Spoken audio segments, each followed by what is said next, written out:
வவுனியா மாவட்ட விவசாயிகள் அறுவடை செய்துள்ள நெல்லை குறைந்த விலைக்கு விற்பனை செய்ய வேண்டிய நிலைக்கு தள்ளப்பட்டுள்ளனர்.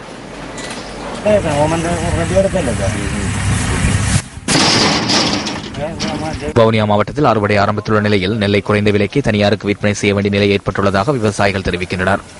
அறுவடை செய்தவுடன் தமது கடன்களை தீர்ப்பதற்காக நெல்லை உடனடியாக விற்பனை செய்ய வேண்டிய தேவை விவசாயிகளுக்கு உள்ளது.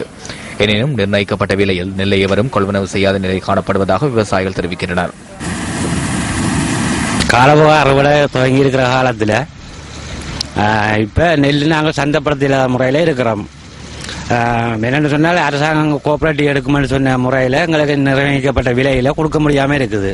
இப்போ தனியார் துறைக்காரர் வந்து மில்காரெல்லாம் வந்து குறைஞ்ச விலையில் எங்கள்கிட்ட நெல்லை கொள்முதல் செய்கிறதுக்கு எதிர்பார்த்து கொண்டு இருக்கணும். அப்போ நாங்கள் அங்காலையும் கொடுக்க இல்லாத முறையில் இருந்து பெரிய தவிப்போடு இருக்கிறோம். இப்போ கோஆபரேட்டிவ் நெல் எடுக்கும்னு சொல்லி இந்த நெல்லுகளை சனம் வச்சிருந்து, ஆனால் சிலவுக்கு காசு இல்லாமல் மிஷின்காரர் காசு கொடுக்கணும், வேலையாளர்கள் காசு கொடுக்கணும், காசுகள் இல்லாமல் பெரிய அந்தரப்படுது. அப்போ அதை நீங்கள் நேரத்துக்கு நெல்லை கொள்முதல் செய்தால் இது விவசாயிக்கு வசதியான கொடுத்து போடவே இல்லை. மற்ற வைக்கிற இடவசதிகள் பெஞ்சு இடம்பெயர்ந்து போனதால முழுக்கைக்கும் தற்காலிக வீடு தயார கொண்டல்கள் நெல் வைக்கிறதுக்கு இடம் இல்லை. எவ்வளோ காய பண்ணி போட்டு வெளியில வைக்க மழை பெய்ய நிலைஞ்சு போடும்.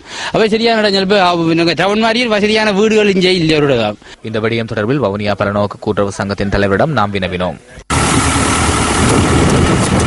வவுனியா மாவட்டத்தில் வருடாந்தம் விவசாயிகளிடமிருந்து நெல்லை கொள்வனவு செய்வதற்கு பரநோக்கு கூட்டுறவு சங்கங்களுக்கு வழங்கப்படும் பணம் இம்முறை வழங்கப்படவில்லை என அவர் தெரிவித்தார்.